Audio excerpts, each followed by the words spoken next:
welcome to the next episode of Failing Daily. I want to welcome Joseph Paull, CEO of NexTech Solutions, otherwise known as JP. He agreed to have a chat with me. We talk a lot, so thank you for joining. I appreciate it. Thanks for inviting me on. All right, so let's start with. Can you tell me a little bit about yourself? Maybe some things you do outside of work, and then what you do in work in your company. Outside of work, pretty boring, but do a lot of hiking, do a lot of stuff with the dogs, spend a lot of time with my wife and our kids who both live in Huntsville. I would say we're enjoying our empty nest time here, as got everybody out of the house, and we got married early and had kids early, so we spent our 20s with me deployed and her with two young kids and not near family, and so now, in our 50s, it's kind of nice to actually have time and money to go do things. We're doing quite a bit of traveling, both in the States and some international travel, going to music concerts. We're having a blast. Cool. Tell me about your company, what you're doing. Well, maybe, how about your history? Start back. You just mentioned you were deployed in your 20s, so. Went to school out in Washington State at a small college, Pacific Lutheran University. It's where I met my wife. I was there on an ROTC scholarship, was actually pre-med, and then was convinced that I didn't want to be a doctor, that I wanted to be a ranger, and so got out of pre-med and just got a biology and a religion degree, and then went straight into the Army.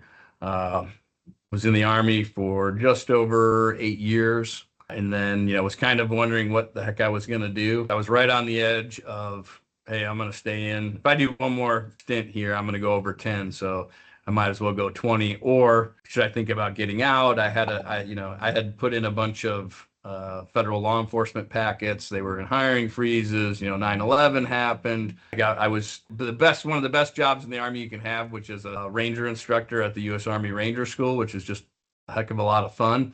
But it was non-deployable, and it's congressionally mandated that the slots are filled. So right as 9/11 happens, you want to get into the game, and you can't because you're in this training position. But like I said, it was a great job, and I was kind of sitting there on the edge thinking, what am I going to do? And an old Delta Force Sergeant Major was like, hey, call these guys. So that was Triple Canopy, which was one of the original kind of PSC security firms. So I ended up getting out, working for them. A great experience. I mean, it was a company that went from 0 to 80 million in about a year with very little infrastructure. A lot of opportunity for learning experiences, I'll put it the nice way.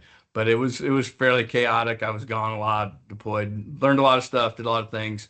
They ended up moving us to Virginia, Northern Virginia. And then, I think for my wife's sanity and better stability, I ended up taking a job with a company called Task, kind of working in the IC. Task was bought by Northrop Grumman. Northrop took myself and a couple other guys and put us through finishing school and said, hey, go win this $15 billion counter-narco-terrorism program office IDIQ. So we did. Okay, now run it. So we did, and did really well. Spent a lot of time in Afghanistan on multiple counter-narcotics task orders. Did a lot with Mi-17 helicopters, worked a lot with the DEA, did kind of everything under the sun. And after 4 or 5 years of that, during that time period, I had met a guy named Joe Fluitt, who had been a reservist and was a K Street lawyer, but he had set up one of those counter-narcotic programs. We'd see each other over there once or twice a year, and he was like, hey, I'm going to start this company. You want to start it with me? And I'm like, I don't think so, man. I'm pretty, I think I'm doing okay.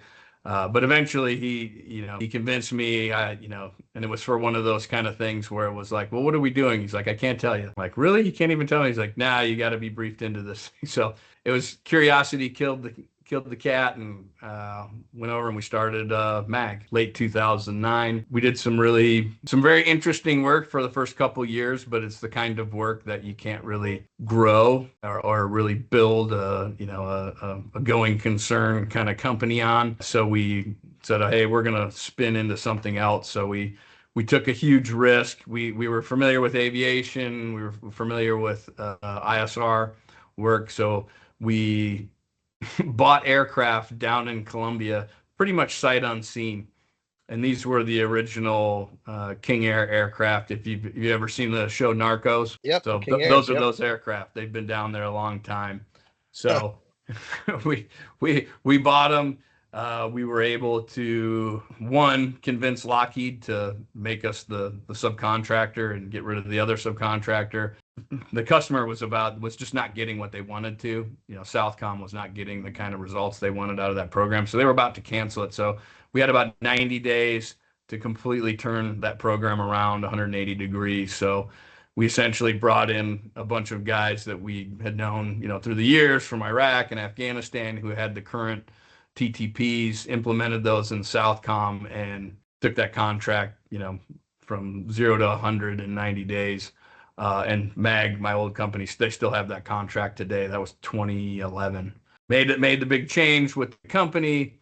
We started to get into other aviation training, but quickly realized that, hey, we just spent all the money. Our 401k is gone. You can only mortgage the house so many times. And we thought, hey, if we're going to stay in this part of aerospace, we're going to need a financial partner. So eventually we took on a minority equity investor, Clairvest Group out of Canada, and they really helped us with the funds that we needed to expand. So with their help, we expanded from probably about 100 guys, 4 or 5 contracts, to 1,800 guys, and a huge presence overseas in about 5 years. What were you doing? What was MAG doing? Primarily, we were the guys that operated all the government-owned, contractor-operated ISR aircraft. So we provided pilots, we provided mechanics, we provided sensor operators, we provided PME techs. With Clairvest's help, we went and acquired several other companies, got ourselves into UAS early. As operators of everything from Predators down to your small UAS. So it really took off. When you've got somebody like that behind you, it helps out quite a bit. And then we sold a majority interest of MAG in 2018 to a New York private equity, and then I stayed on a couple years. How about now? So I left. I went to the board at MAG in 2021 and spent some time. When Afghanistan went down the way it did, that I just spent a lot of time over there, and I needed to take a break. So I went to the board, stayed on the board for about another year and a half. It was a great time with my family, with my wife. We built our kind of final home. And then I guess it was June of 23, I fulfilled my commitment to the New York PE guys. So I was retired essentially, but interested to see what was around. The first PE group that we had worked with, Clairvest, called me up and said, hey, you're available again. We'd love to work with you on some stuff. Will you come meet these guys? And it was NexTech Solutions. So 2 of the founders were going to exit, 2 wanted to stay, but really hit it off with the guys. Really liked, their customer set, loved the Mantle software kit that they put together, just because as being somebody who's humped around, 60 pounds of crap and then pulled it out and it doesn't work, that always frustrated me. So, if you're designing software to make stuff work, that resonated with me. So I co-invested with Clairvest to acquire NTS in August of 23, and then took over as CEO. What do you think your biggest accomplishment? It's a lot. There's a lot going on there. Staying married. That's a good one. I mean, that's a good one. I don't know. Yeah. You know, as you've built a company and you've seen how much stress it can put on your family, and you bend them and you just hope you don't break them. But I'm not sure if that's a professional one or a personal accomplishment. But from a personal accomplishment, yes, that's it. Is staying married and happily married. Yeah. You didn't keep your hair. That was not an accomplishment, or me. That was not an accomplishment. That Yes. left. I want to say that all the hair jumped off my head back in my probably late 20s, early 30s. Right. How about this? How about have you got some sort of important lesson about keeping your marriage going through all of that craziness? Everybody who's entrepreneurial has been through it. What was your secret? Pretty personal, man. going right to the heart right off the bat here. You can make You something know, up that's not true. It's okay. No, I'm kidding. I mean, to be honest, it was realizing, we got our roles, we got our jobs. You're a protector, you're a provider, and I think for a long time I thought like that's enough. Heck, look at how good I'm doing, look what I can give you, all this kind of stuff. And I think at the end of the day, it was just really like being emotionally available for my wife, which I wasn't for a very long time. And that was way more what she wanted than than this trip or that thing. It was quality time and Yeah, being emotionally open, that's huge. How about which I mean for me was also I mean there was a religious aspect to that. Like I realized some stuff that we put a lot on ourselves and think we're doing it all, and it was actually kind of leaning back into Christ and you know into my belief that helped kind of made my little Grinch heart grow 3 sizes. that's a longer conversation for another time, I'm sure. Yeah. What we'll do a whole episode on that next year. How about a failure?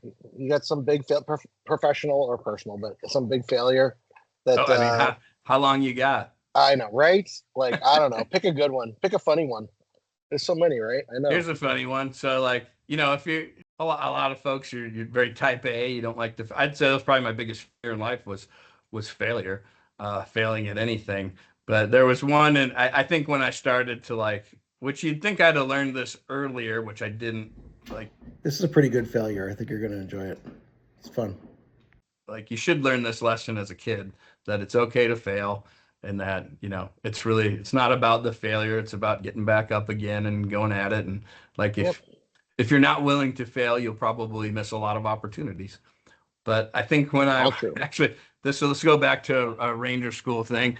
So when you show up there, you're an instructor for students, and you have to, for us it was teaching mountain climbing and mountaineering techniques, and you take them on patrols, and you're grading them on their ability to, control the patrol and accomplish the mission, all that kind of stuff. And so, but you have to get certified. So there's an evaluation criteria. So I'm out there with the battalion commanders, going to do my first certification, and I'm with a couple of the guys, a couple of my other instructors, and this is down in North Georgia.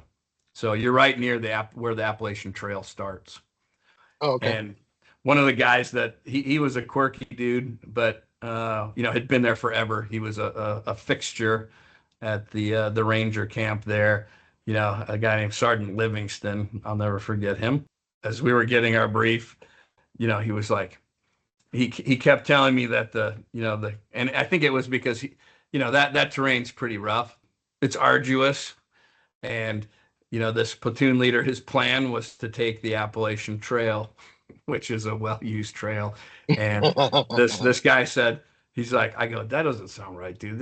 We can't let him on there and everything. And I said, I'd only been there like 2 weeks. And I'd missed a lot of stuff because I had a busted wrist. So I didn't get a chance to go out, but I was like, no, I'm ready. Let's just go get evaluated. And he's like, no. He's like, yeah, the colonel, he loves that. The colonel will totally appreciate that we're walking on the trail and everything. And so I was like, well, I mean, you've been here forever. So, I mean, okay. Yeah. I mean, yeah, that makes sense. Let's do that. So I didn't correct this platoon leader. So off we went, our 50-man, platoon armed to the tooth with all their stuff, walking up the Appalachian Trail, running into hikers. It was nice. It was at the beginning of the season, running into hikers constantly. And the ass chewing that I took, and of course I did not pass because the colonel destroyed me the next day at the next RI changeover. So that was a good one, but I laughed it off, and I didn't get. It's like, okay, lesson learned. Gotta trust but verify some things with folks. So it was one of those ha things. But yeah, I mean, but I've had tons of failures. We still fail at stuff all the time. I mean, it's fun doing this a second time as a CEO versus a COO, because my COO is probably 10 times better than I was at MAG. But there are so many lessons learned, mistakes we made with, you know, contractual mistakes, programmatic mistakes, system process mistakes, personal mistakes, that kind of stuff that you just it makes it a lot easier to avoid now. I'm thinking about, because I have one in my mind, but I'm thinking about the bottom of the financial lack of success pool. You know, my house is mortgaged 3 times and we're not sure this is going to go. How did you deal with that stress at that time? Yeah, it was right in the beginning, and it was, you know, and every entrepreneur has ridden this roller coaster of like, oh my God, here we go. We got to try to make payroll. We're going to make payroll. And then, you know, waiting for the invoices to come in, and particularly for us, because the government's, you know, 30 to 60 days going to pay. The beginning of MAG was very much like that, because we payroll to payroll, and we went from not so bad when we were like 5 or 6 guys, but when we made that jump down in South America where we hired on 45, 50 guys. And that was the first time we had to make a significant payroll. Getting into that sequence with Lockheed Martin was, yeah, it was kind of on the edge of like, oh, I hope we don't, our check doesn't bounce, you know, that things will come through. Fortunately, we had good folks at the controller position, and, you know, had a little bit of a line of credit enough to make it work. But it was very tight. That's a good one. I'm gonna say one. I don't usually do this, but it just makes me think of, and I have a ton, but like there's a different story about hitting the bottom and almost losing my house. But this one was just kind of like in retrospect, you know. Well, that one was, you know, you're sitting at the kitchen counter having the conversation. I think we're gonna lose the house. Like, I've had that conversation, but that was less fun. But I look back and I'm like, man, you know what? I actually bought IPT 10 years ago. I was there before that. And you know, I mean, I overpaid by double, but I think it's worked out okay for you.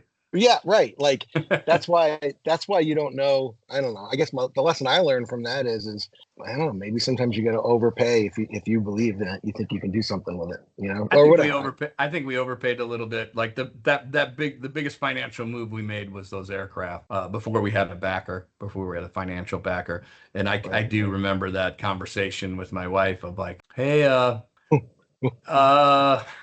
I'm going to sell all of our investments and empty out our 401k. Is that okay?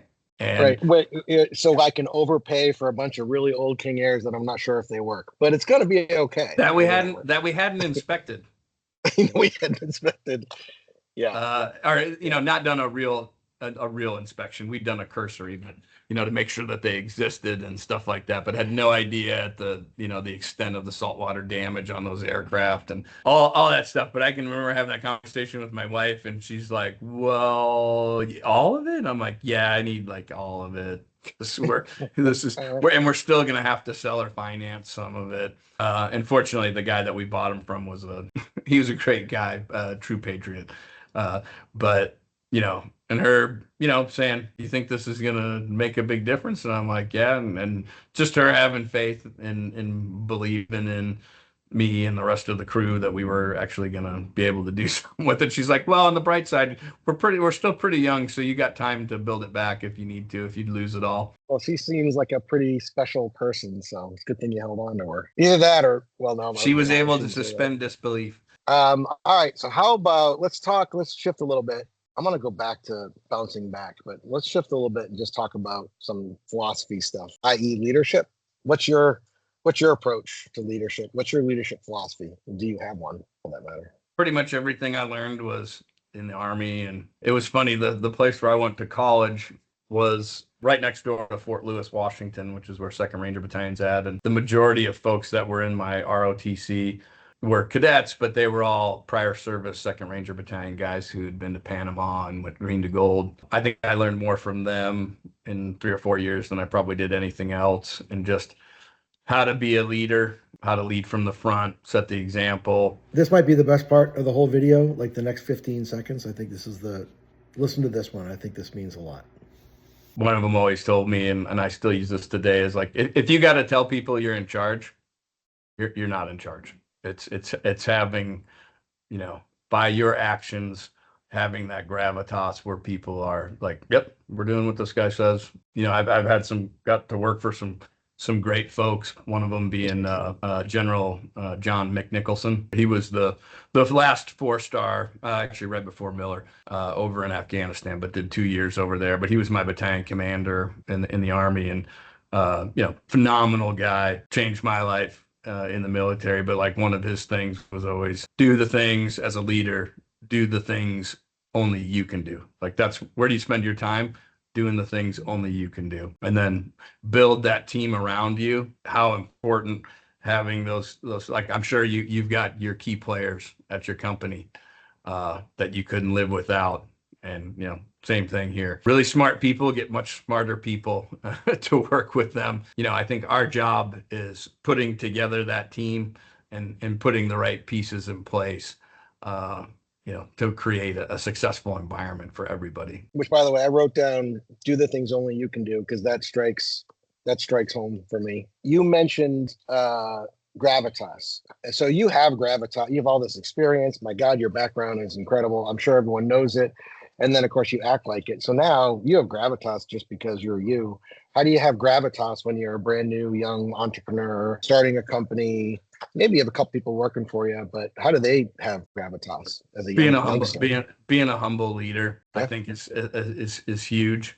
It's a lot of I mean, dude, there's so many people have done so much more cooler so much way cooler stuff than me. And it's funny, you'll talk to some of these guys. I'm not going to mention his name, but he's a SEAL Team 6 guy that I worked with for a long time. He's a legend. He's a phenomenal guy. And sometimes he's like, yeah, but I can't. And I'm like, what do you mean? How can you say that? You've done things that like 0.0000001% of humans have ever done. Like, how can you even be doubting yourself? But it's like, it creeps into them no matter what. So, but I think for a young person and it's just like being a new lieutenant in the Army, you're humble, you're a servant leader, you listen, you try to surround yourself with the experienced folks, and you always listen, but you're assertive and you make the decision.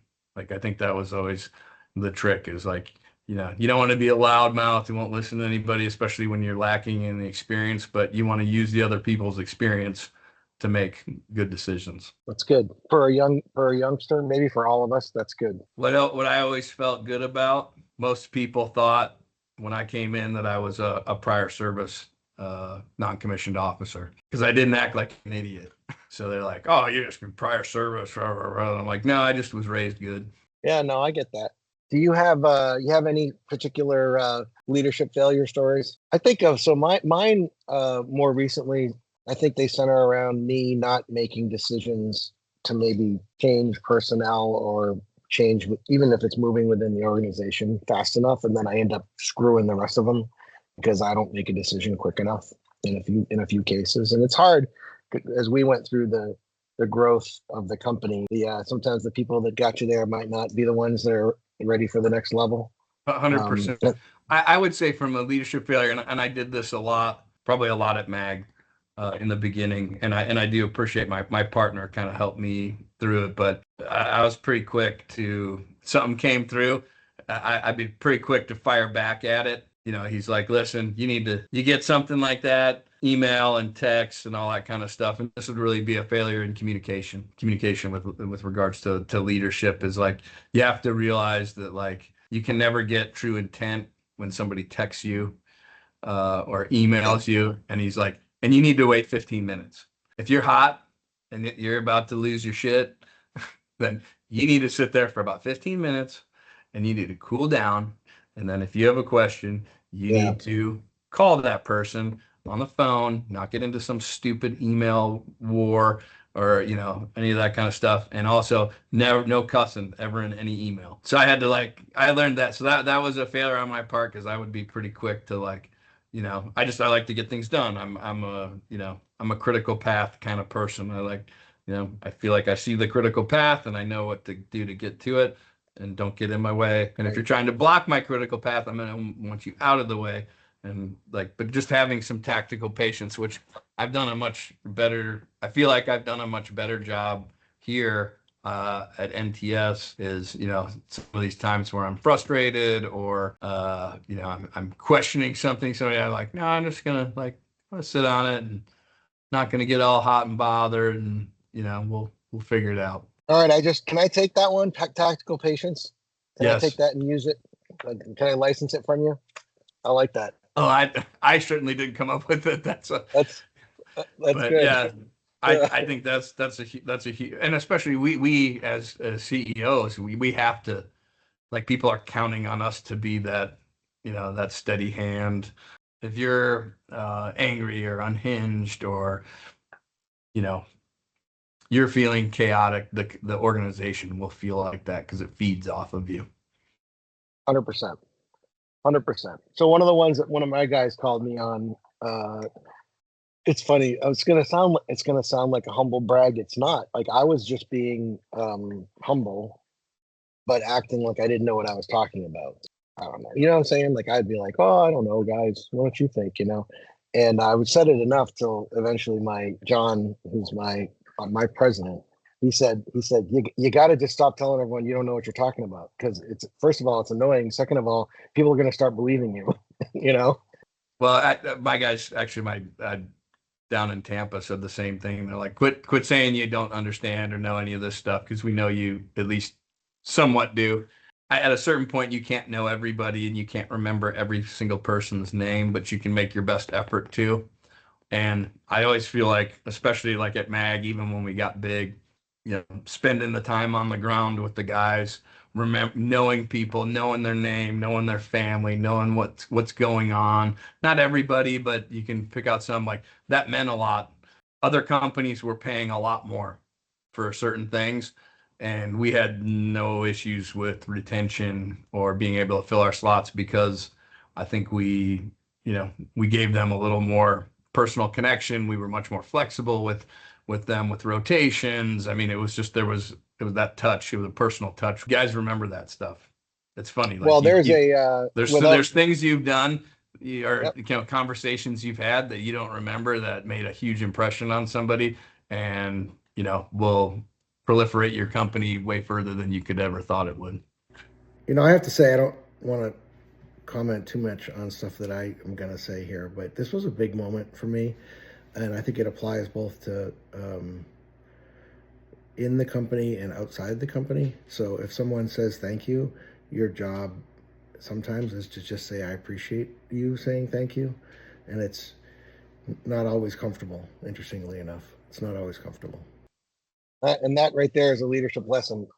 Getting out and getting to know people, making the effort. I agree with you. I was a reservist. I was still in uniform, going to duty at whatever I had, and I was pumping gas in my car, and this person said, "Hey, thank you for your service," like, just on the street, right? It was during Desert Storm or something, because I was like, "Oh, well, it's not really me," because I was like I was working a program management job. I wasn't kicking down doors or anything like that. So I felt like I didn't deserve the thank you. But you know what I realized? That thank you they gave me was really about them.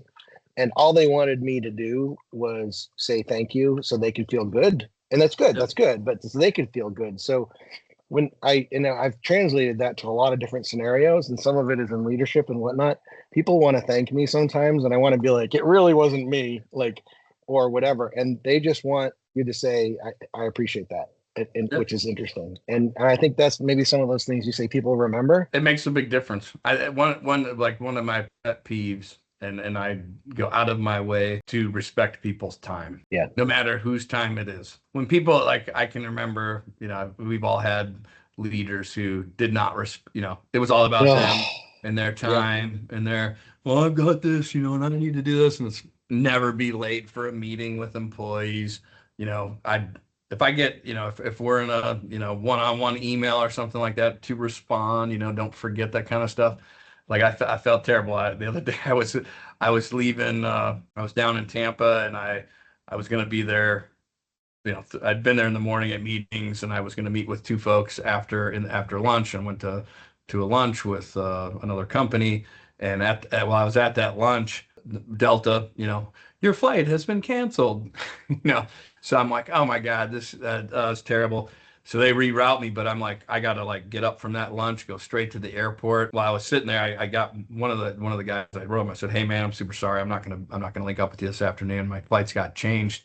But I had forgotten there was another guy I was gonna link up with, and I'm sitting in Atlanta on my way home, and he's like, "Hey, are you still coming back?" And I'm like, "Oh my God, I'm so sorry." I'm so sorry, man. I forgot to, I thought I emailed the other guy. I forgot to put you on that email. I just like respecting people's time for me is huge. Well, the point of that right there, because I know exactly what you're talking about, is that how bad you felt about the other guy. And he probably was like, no, it's fine. I understand. But that's because you actually gave a crap about, wasting his time. I get it. That's good. Leadership's an art. It's not you can teach it. And like, there's some people just do not have good social awareness. Good EQ or whatever. Yeah, good EQ. So what would you do with this one? So it seems like more often than I'd like lately, not crazy, but folks, I'll engage on a topic, and then some folks that work with me will say, well, you own the company, as if I can do whatever I want and they'll just do it. And that's not what I'm looking for, right? How would you respond to that? Because that's not getting to what you want. I solicit the employees like, hey, what's going wrong? What is not, do you have any recommendations? Like for one, like, Yeah. don't bitch just to bitch.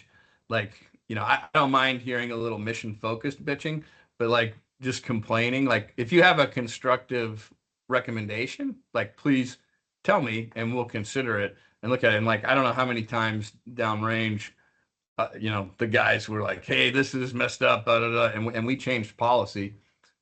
And I wouldn't have known about it had we not, gone over there and talked to them face to face, because it just would have never got back to me. But Right. I mean, in some cases, it's but it's like, but don't just bitch to bitch. Like if you've got if you have an issue, like come to me with a solution. I've learned to like, okay, here's failing daily, like, and my COO, Cody Sullivan, we've been working together for a long time, since 2007.